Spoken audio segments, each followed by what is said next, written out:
मला एवढंच सांगायचं की निदान आपण यावर विचार तरी नक्की करू शकतो. पैसेवाले कर्ज काढत नाहीत का? त्यांच्या घरावर जप्ती का जात नाही? गेलीच तर तो आत्महत्या का करत नाही? पुन्हा निवडणुकीशिवाय किंवा दुसरा कोणी झाडाला लटकल्याशिवाय त्या गावात तो खादीवाला फिरकत नसे. पण मला जे म्हणायचं आहे ते तुम्हालाही कधीतरी वाटलं असेलच. नक्कीच आपला आजा किंवा बाप इज्जत जाईल त्या भीतीनं माळावरच्या झाडाला दोरखंड लावून लटकलेला असायचा. 2-3 दिवसांनी त्याचे तुकडे पोत्यात घालून सरकारी गाडी यायची आणि चर्चा संपायची. सगळी सोय केली तर त्यांच्या चपला कोण उचलणार? तो का ओळखेल? तू तर त्याचं खेळणं आहेस. दर 5 वर्षांनी तेच खेळणं कामी येतं. लाखो बेरोजगार पडलेत, पण यांना काहीही मतलब नाही. Crime story Marathi. स्टोरीचं नाव आहे निषेध. लेखक वनिता बोगील. निषेध, पण कोणाबद्दल? आज स्वतःबद्दलच निषेध करावासा वाटतोय. तुम्ही म्हणाल, असं थोडीच कोण स्वतःचा निषेध करेल? पण खरंच स्वतःचाच राग येतोय. आणि हे आजच नाही वाटत. आणि हे मला एकटीलाच नाही तर आपल्या सर्वांना वाटत असणार. पण मनातली खदखद बाहेर काढायची कुणाची हिंमत होत नाही किंवा स्वतःला चुकीचं ठरवण्याचं धाडस कोण करत नाही. मला आज बोलल्याशिवाय राहत नाही आहे. बहुतेक जणांना मी लिहिलेलं नाही आवडणार. बरेच जण मला वेड्यात काढतील. चालेल मला. पण मला जे म्हणायचं आहे ते तुम्हालाही कधीतरी वाटलं असेलच. नक्कीच. ज्यांना आवडेल ते वाचून कमेंट देतील किंवा नाही देणार. आणि ज्यांना नाही आवडणार ते टाईमपास म्हणून विषय सोडून देतील. मुद्दा असा आहे की आपण काय करतो हे आपल्यालाच कळेनासं झालं आहे. आपल्याला म्हणजे आपल्या सगळ्यांना. पहिली गोष्ट, मी कोणत्याही पक्ष, पार्टी, समाज, जात किंवा राष्ट्र, एखादी व्यक्ती याच्या बाजूने किंवा विरोधात नाही आहे. मी फक्त मी म्हणून विचार मांडत आहे. आपण लहानपणी पण पाहिलं असेल किंवा ऐकलं असेल, आपले आजोबा, वडील गावी शेती नाही पिकली की सरकारी कर्ज घ्यायचे. त्या कर्जाच्या परताव्याची मुदत 1 वर्षाची असायची. व्याजासहित रक्कम दिलेल्या तारखेस न भरल्यास बँकेची माणसं जप्तीसाठी यायची. मग त्यांचे पाय धरून मुदत वाढून घेतली जायची. जप्ती आल्यामुळे गावभर चर्चा व्हायची. वडीलधारी इज्जतीला खूप जपणारी, नाहीतर त्यांच्याकडे इज्जतीशिवाय दुसरं काहीच नसायचं. मग पुन्हा मुदतीची तारीख यायची आणि आदल्या रात्रीच आपला आजा किंवा बाप इज्जत जाईल त्या भीतीनं माळावरच्या झाडाला दोरखंड लावून लटकलेला असायचा. मग सरकारी गाडी यायची, तपास व्हायचा. मग त्या भागातील कुणी निवडून दिलेला खादीवाला 4 चाकी घेऊन छपराच्या दारातून फोटो काढून निघून जायचा. पुन्हा निवडणुकीशिवाय किंवा दुसरा कोणी झाडाला लटकल्याशिवाय त्या गावात तो खादीवाला फिरकत नसे. शहरी भाग काही याला अपवाद नव्हता. अशिक्षित तो आणि पुढची पिढी शिक्षित व्हावी म्हणून तो अंगठा बहाद्दर रोज पाटीफावडा घेऊन नाक्यावर सकाळी उभा असायचा. त्यात काही कमी पडलं की कुण्या पठाणाकडून कर्ज घ्यायचा. दर महिन्याच्या तारखेला पठाण नाक्यावर याला गाठायचा. व्याज देऊन पाटीफावडं टाकून जाई, पण पठाण यायचा काही थांबत नसे. मग एखादा महिना चुकला की पठाण थेट 10x10च्या महालाच्या दारात येऊन उभा ठाकायचा.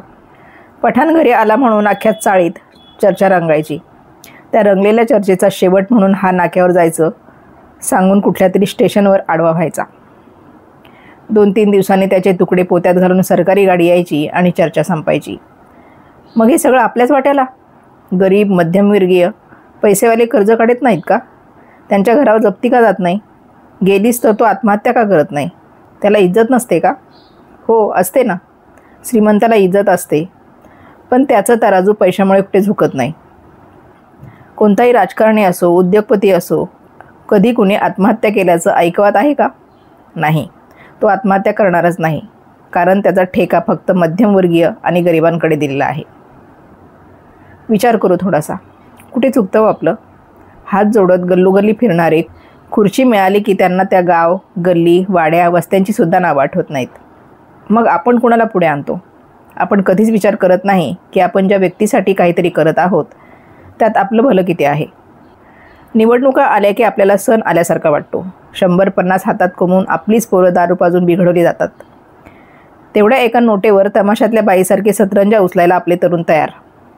आलाच त्यातला एखादा निवडून तर स्वखर्चाने त्याचे फटाके फोडून स्वागत करायला आपली मंडळी तयार. आणि मग शपथविधी झाला की तोच खादीवाला त्याच तरुणाला पाळीव कुत्र्यासारखा दारात उभा करतो. कसली ही लाचारी? आणि का? कोणत्या निवडून आलेल्याने ज्या खेडेगावात हात जोडत गेला होता तिथे शाळा बांधली आहे? त्याच गावाचा रस्ता नीट केला आहे? दवाखान्याची सोय केली आहे? का करतील? सगळी सोय केली तर त्यांच्या चपला कोण उचलणार?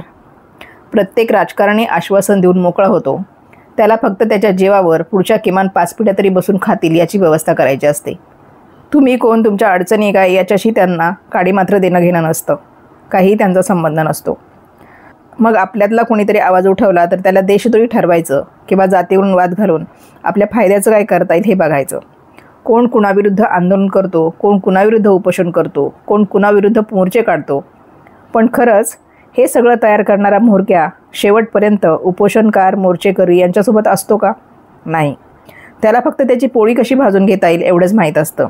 आणि मग त्याच्या पोळीच्या भाजण्यात आपल्या तरुण पिढीची वैचारिक क्षमता संपूर्णपणे होरपळून निघते. तरीही आपल्या डोक्यात प्रकाश पडत नाही. एकाच घरात कोणत्या नेत्याला देव मानतो यावरून मतभेद चालू असतात. अरे कोण तो नेता? सत्ता पिपासू, सत्तेवर असणारा त्याच्या पुढच्या पिढ्या किती कमावतील यात गुंतलेला असतो. त्याचा विरोधक स्वतःची आणि त्याची घाण उचकत बसतो. मग हे सगळं उघड पाडण्यात आणि झाकण्यात बेवारशी आपण कष्टाचं खाऊन यांच्या बाजूने बोलत रक्त जाळून घेतो. पण एवढ्यावरच आपण थांबत नाही. आपल्या आजूबाजूला काय चाललं आहे याच्याशी आपल्याला सोयरसुतक नसतं. पण एखाद्या आवडत्या नेत्याबद्दल कोणी काही उच्चारलं तर बापाचं आयतं खाल्लेलं रक्त अगदी पोलीस स्टेशनपर्यंत पोहोचतं. अरे पण तू ज्याच्यासाठी भांडत आहेस तो तुला ओळखतो का? तो का ओळखेल? तू तर त्याचं खेळणं आहेस. दर 5 वर्षांनी तेच खेळणं कामी येतं. शिकलेली मुलं बेरोजगार फिरत आहेत. आईबाप मुलांवर खर्च करून कर्जबाजारी झालेत. मुलींच्या लग्नाला पैसे नाहीत म्हणून उपवर मुली घरात आहेत. पसाभर पिकतं ते नैसर्गिक आपत्तीमुळे घरापर्यंत येत नाही. आणि आलंच तर दलालांच्या घरात भरण्यापलीकडे पर्याय शिल्लक नसतो.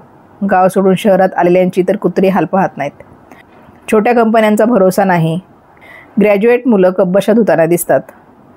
नाही हो, कामाची मुळीच नाही. पण आपलं भविष्य कोणाच्या हातात सोपवलं आहे? प्रत्येक ठिकाणी जात, प्रांत, राज्य याच्यात भांडणं लावून राजकारणी निवांत कमवायला मोकळे. आपण विचार करतो का समोर कुठलाही असला तरी माणूस आहे एवढा तरी? नाही करत आपण विचार. कारण आपली बुद्धी स्वाभिमानाच्या राजकर्त्यांच्या पायाशी घाण टाकलेली आहे. आपल्या घरात येणारी प्रत्येक वस्तू तिप्पट भावाने येते यावर आपण कधी बोलत नाही. का बोलणार? कारण आपल्या आवडीचे नेते मंडळी केंद्रापासून राज्यापर्यंत एकतरी त्यात सामील असतोच ना. मग आपण त्यांच्या विरोधात बोलून कसं चालेल, नाही का? आपण फेसबुकवर एकमेकांविरुद्ध एवढ्या कमेंट देतो की कधी आपण शिवाई घालतो ज्याचा काहीही संबंध नसतो. पण आपल्याला असं वाटतं की आपण आपल्या आवडत्या नेत्याबद्दल बोलतोय म्हणजे तो नेता येऊन आपल्याला मोठा पुरस्कारच जाहीर करणार आहे.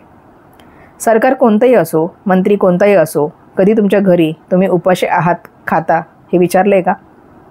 आपल्याकडून चूक केली तर कायदा आणि त्यांच्या चुका झाल्या तर निलंबन किंवा राजीनामा. आज आपण अशी किती कुटुंबं आहोत ज्यांच्या घरात दिवसभर काम केल्याशिवाय अन्न मिळत नाही. राजकारणी एकमेकांची उणीधुणी काढण्यात व्यस्त आणि चुकीचे वागणारे ते निस्तरण्यात व्यस्त. रस्त्यावर काम करणारे कुटुंब दुकानाच्या पडवीत 6 महिन्यांची लेकरं झोपून डांबर टाकायला निघतात. आणि हो, हे डांबरसुद्धा निवडणुका तोंडावर आले की रस्त्यावर दिसतं. नाहीतर एरवी 4 चाकी गाडी मावेल एवढे खड्डेसुद्धा कुणाला दिसत नाही. आणि हे एकच कुणी नाही बरं, सगळे एकाच मळायचे मणी.